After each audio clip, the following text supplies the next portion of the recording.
In this simple video tutorial, I'm going to share with you how you can check if your Samsung screen has no hidden dots on it. Dots on a Samsung screen don't pose immediate dangers but can be irritating and affect viewing quality.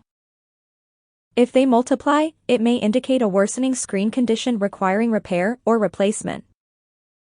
To check a Samsung screen status, simply head into your phone dialer. You will then have to press star, harsh, then 0. And a start and press harsh. It will directly take you to this page. On this page, you will have to taste all these colors respectively. Tap on red. Check through. If you don't see any marks, tap in the middle of the screen to get back. Tap on green, as you can see on my screen. There are no dots at a lot. Get back and tap on blue. Still check in edges. If you can't see no dots, that means your device screen has no hidden dots on it.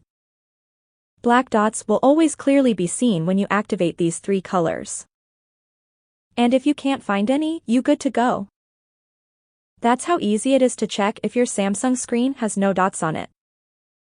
If you have any questions, just let me know in the comments section down below.